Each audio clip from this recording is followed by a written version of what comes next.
Good morning students. आज के इस क्लास में हम 27 सितंबर 2023 के लिए करंट अफेयर्स के एमसीक्यूज देखेंगे। So let's begin. The first question is which state in India receives most of its rainfall from retreating monsoon. Bharat का कौन सा राज्य ऐसा है जो उस राज्य में जितनी बारिश होती है उसमें से ज्यादातर बारिश रिट्रीटिंग मॉनसून की वजह से होती है। ऑप्शन ए है पंजाब, ऑप्शन बी है तमिलनाडु, ऑप्शन सी है केरला एंड ऑप्शन डी है उत्तराखंड।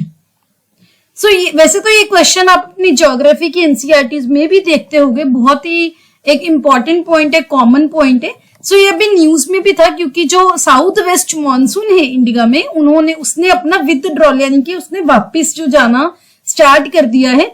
तो जो बिगिनिंग है साउथ वेस्ट मॉनसून के एंड की वो आईएमडी के अकॉर्डिंग जो है वो स्टार्ट हो गई है वेस्ट राजस्थान से। यहाँ पर जो एरोज हैं आप यहाँ पर देख सकते हैं, जब मॉनसून आती है तो ऑपोजिट साइड होते हैं, जब मॉनसून आती है तो ऐसे एरोज होते हैं।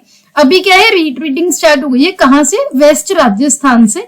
ये जो हफ्ता है, ये जो नॉर्मल विथड्रॉल डेट होती है मॉनसून की 17 सितंबर, उससे थोड़ा पीछे रहा, थोड़ा लेट रहा। अगर आप अभी की बात करें तो जो मॉनसून रेनफॉल थी भारत में वो नॉर्मल से इस टाइम पर जो यूजुअल होती है उससे 5% कम थी। अभी हमने कुछ दिन पहले एल नीनो डिस्कस भी किया था, तो एल नीनो के इम्पैक्ट में भी इंडिया क्या था, अभी जो ड्रॉट लाइक कंडीशंस में अगस्त में वहां पर आप बोल सकते हो it was steering at drought like situations, क्योंकि इंडिया ने 36% डेफिसिट जो है वो रजिस्टर किया है अगस्त मंथ में। लेकिन सितंबर की अगर बात करें तब जो बारिशें ज्यादा हुई है, अबाउट 16% अबव नॉर्मल ज्यादा हुई है नॉर्मल से, except east and north eastern India. So उसकी वजह से जो 36% डेफिसिट वाला जो डेटा था वो कम हो गया है, क्योंकि सितंबर में बारिश नॉर्मल से ज्यादा हुई। सितंबर की जो रेनफॉल है वो आईएमडी के फोरकास्ट से भी ज्यादा रही। तो एजेंसी ने बोला है कि मैक्सिमम 9% जो है ज्यादा नॉर्मल से ज्यादा बारिश रही इस बार। East and north east India है जो पूर्वी भारत है और जो उत्तर पूर्वी भारत है, इसने बिलो नॉर्मल रेनफॉल देखी सितंबर में। तो जो नॉर्थ ईस्ट ट्रेड विंड्स की ऐसे डायरेक्शन होती है, ऐसे ही इसी डायरेक्शन में जो रिट्रीटिंग मॉनसून वापस जाता है, जब ये ऐसे वापस जाता है तो बे ऑफ बंगाल से मॉइस्चर फिर से पिक करती हैं ये जो विंड्स होती हैं, और जो तमिलनाडु वाला एरिया है जहां यहाँ पर रिट्रीटिंग मॉनसून की वजह से मैक्सिमम रेनफॉल होती है। यहाँ पर आप देख भी सकते हो, इन्होंने ये सर्कल करके दिखाया हुआ है, ये ऐसे क्लाउड्स को, ऐसे बारिश को रिप्रेजेंट किया हुआ है।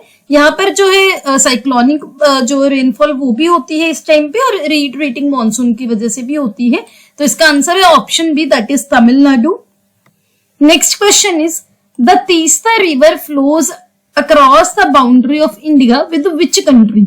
सो जो तीस्ता नदी है वो भारत के किस जो देश के साथ बाउंड्री के अक्रॉस जो है वो बहती है। ऑप्शन ए है पाकिस्तान, ऑप्शन बी है बांग्लादेश, ऑप्शन सी है चाइना एंड ऑप्शन डी है श्रीलंका। सो यहाँ पर आप देख सकते हो, ये हम क्यों डिस्कस कर रहे हैं, रिसेंटली एक सोशल एक्टिविस्ट हैं और जो नर्मदा बचाओ आंदोलन की लीडर है मेधा पाटकर जी, उन्होंने वेस्ट बंगाल के चीफ मिनिस्टर और जो ममता बनर्जी हैं उनको अपील की है कि वो तीस्ता वाटर ट्रीटी जो है उनको अग्री कर ले। जो बांग्लादेश है उसके साथ तीस्ता वाटर ट्रीटी की जो शेयरिंग के लिए ट्रीटी है वो साइन कर ले। तो ये है क्या, तीस्ता की अगर बात करें, तीस्ता ऑलमोस्ट 414 किलोमीटर लंबी एक नदी है जो कि वेस्ट बंगाल, सिक्किम, ये जो एरिया है यहां से बह के उसके बाद बांग्लादेश में जाती है। ट्रांस बाउंड्री रिवर की जो बात करें, जो किसी के साथ बाउंड्री में होती है, वो उसमें ये 4th लार्जेस्ट है, जो कि इंडिया और बांग्लादेश के बिटवीन जो है वो बहती है। जो इससे जो लार्जेस्ट 3 लार्जेस्ट है वो कौन सी है, गंगा, ब्रह्मपुत्र एंड मेघना। तो जो ट्रांस बाउंड्री रिवर्स है टॉप मोस्ट वो है गंगा, ब्रह्मपुत्र, मेघना, और 4th लार्जेस्ट है तीस्ता। यहाँ पर भी आप देख सकते हो तीस्ता बैरेज दिखाया गया है, ये इंडिया है, ये बांग्लादेश है और ये दिखाई गई है इससे। यहाँ पर जो है आप इजीली उसको थोड़ा और अच्छे में देख सकते हो कि इंडिया और बांग्लादेश में जो है तीस्ता रिवर मैनेजमेंट के रिगार्डिंग जो ट्रीटी है वो न्यूज में थी काफी टाइम से। और तीस्ता ब्रह्मपुत्र नदी है जो वो उसके बाद में यहाँ पर मिलती भी हैं। यहाँ पर आप देख सकते हो, यहाँ पर ब्रह्मपुत्र आ रही है, यहाँ पर तीस्ता है, तो दोनों नदियां यहाँ पर मिलती भी हैं। तो इसका आंसर है option B, that is Bangladesh. आपके लिए क्वेश्चन है कि क्या बांग्लादेश के साथ कोई और नदी है जो इंडिया शेयर करता है? अगर है तो आपको कमेंट सेक्शन में बताना है। Next question is the Justice Gita Mittal committee has been formed to monitor the situation in which state और यूटी इन इंडिया।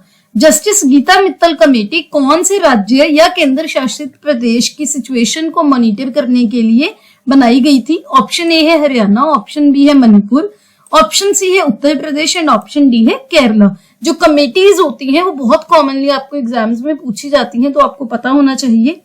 यहाँ पर आप इसका सोर्स देख सकते हैं। सो रिसेंटली कुछ जो पिटिशनर्स थे उन्होंने सुप्रीम कोर्ट में बोला था कि वो जो स्टेट एडमिनिस्ट्रेशन है, जो जस्टिस गीता मित्तल कमेटी है, उसके जो काम से सेटिस्फाई नहीं है, तो उसी की वजह से ये न्यूज में थी। तो जो जस्टिस गीता मित्तल कमेटी है ये honourable supreme court of India ने बनाई थी। किसके लिए? To intervene and monitor the relief and rehabilitation, restoration of home states, religious places of worship in Manipur. आपको पता होगा कि पिछले कुछ दिनों में मणिपुर पे काफी डोमेस्टिक वायलेंस, काफी वायलेंस के जो कुकीज हैं, मीतीज हैं, इनमें कुछ काफी वायलेंस के इंसिडेंट्स देखने को मिले थे। तो उसी वजह से honourable supreme court of India ने जस्टिस गीता मित्तल कमेटी बनाई थी। इसमें जो बाकी मेंबर्स हैं इस कमेटी के, वो भी हमने डिस्कस किए थे काफी टाइम पहले। तो आपको वो कमेंट्स में बताना है कि जस्टिस गीता मित्तल कमेटी के और मेंबर्स कौन से हैं। तो इसका आंसर है option B, that is Manipur. Next question is the 5th World Coffee Conference was recently held for the first time in which continent of the world? Recently 5th World Coffee Conference हुई है। पहली बार world के कौन से continent में world coffee conference हुई है? Option A है यूरोप, ऑप्शन बी है नॉर्थ अमेरिका, ऑप्शन सी है south America and option D है एशिया। यहाँ पर आप देख सकते हैं इसका सोर्स भी। सो रिसेंटली जो कॉफी ये वर्ल्ड कॉफी कॉन्फ्रेंस थी, इसका 5th एडिशन कहाँ पर हुआ है? इंडिया के बेंगलुरु में, कर्नाटका में, जो कि पहली बार एशिया में हुई। एशिया में इससे पहले कभी भी वर्ल्ड कॉफी कॉन्फ्रेंस नहीं हुई, पहली बार एशिया में हुई है। और एशिया में भी आगे इंडिया के कर्नाटका के बेंगलुरु में।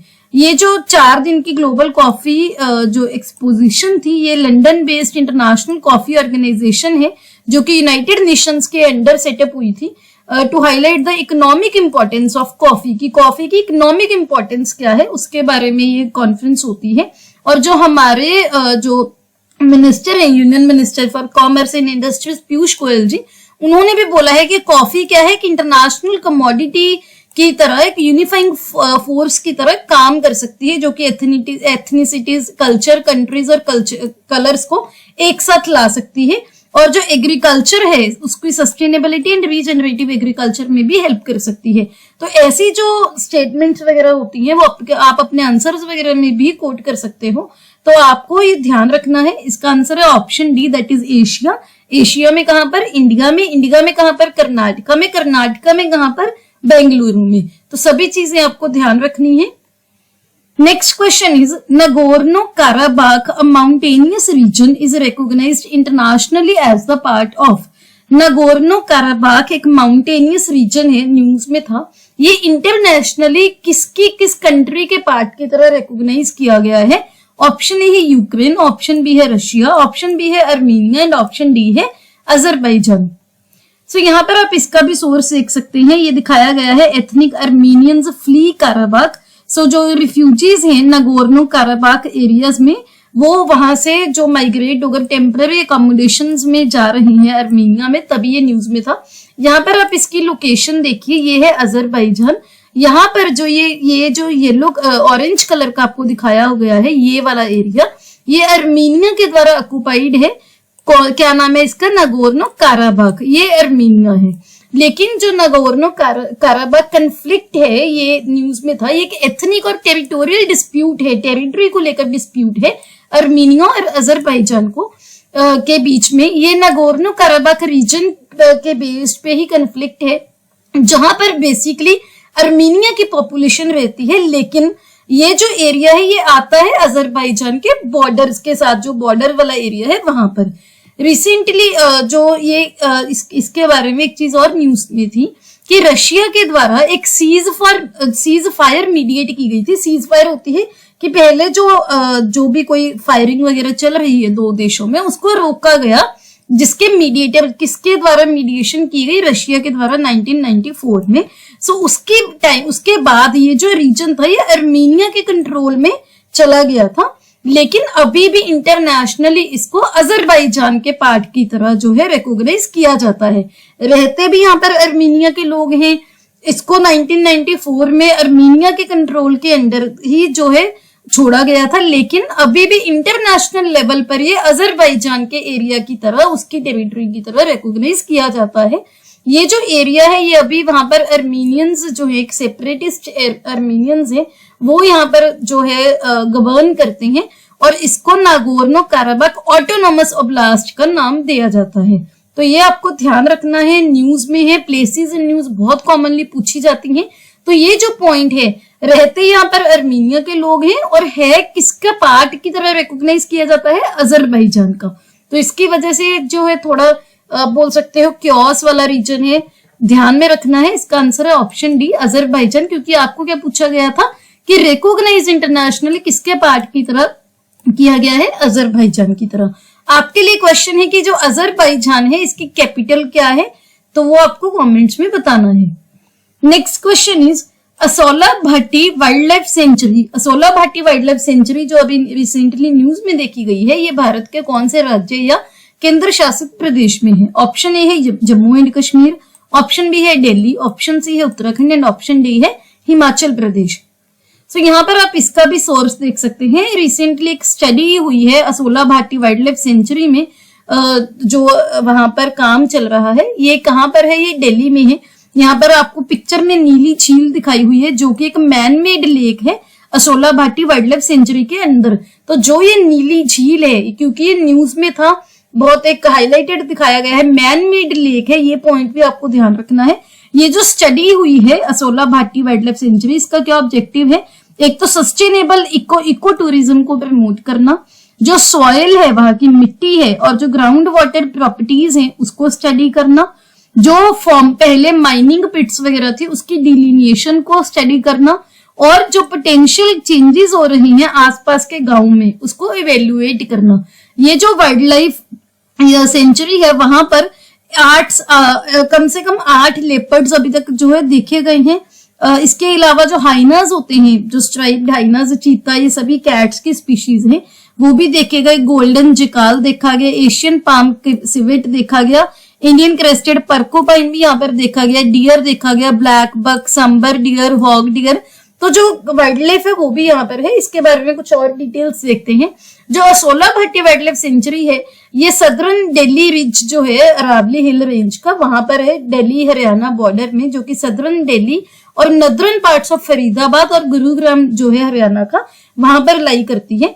यहाँ पर अबाउट 193 स्पीशीज जो है बर्ड्स की वो भी रिपोर्ट की गई हैं। सबसे ज्यादा मेडिसिनल प्लांट्स, ऐसे प्लांट जिनकी मेडिसिनल प्रॉपर्टीज होती हैं, बटरफ्लाई की बहुत सारी स्पीशीज देखी गई हैं, इंसेक्ट्स हैं, मैमल्स जैसे कि लेपर्ड्स हो गए, नील गाय हो गई, ब्लैक बक हो गया जो कि फास्टेस्ट लैंड एनिमल है कंट्री के, वाइल्ड में सरवाइव करने वाला, सभी देखे गए हैं। तो काफी इंपॉर्टेंट एरिया है, तो इसका आपको ध्यान रखना है। क्या आंसर है? Option B, Delhi. Next question is India's first lighthouse festival was held in which state और यूटी इन इंडिया। भारत का पहला लाइट हाउस फेस्टिवल कौन से राज्य या केंद्र शासित प्रदेश में हुआ है? ऑप्शन ए है उत्तर प्रदेश, ऑप्शन बी है Jammu and Kashmir, option C है गोवा एंड ऑप्शन डी है ऑप्शन सी है गोवा एंड ऑप्शन डी है केरला। यहाँ पर आप देख सकते हैं इंडिया का पहला लाइट हाउस फेस्टिवल कहाँ पर हुआ है? गोवा के पंजिम में।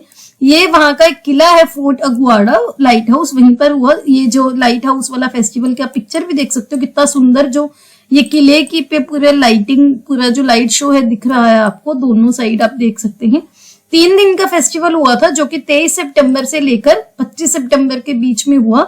देश के जो लाइट हाउसेज हैं उसको टूरिस्ट अट्रैक्शन की तरह प्रमोट करने के लिए ये इसका एम था। तो ऐसे एग्जांपल्स भी आप कोट कर सकते हो अगर आपको टूरिज्म के रिगार्डिंग क्वेश्चन आता है तो। इसका आंसर है option C, that is Goa. Next question is Veerangana Durgavati tiger reserve is situated in? Veerangana Durgavati tiger reserve कहां पर है? ऑप्शन ए है राजस्थान, ऑप्शन बी है गुजरात, ऑप्शन सी है West Bengal and option D है मध्य प्रदेश।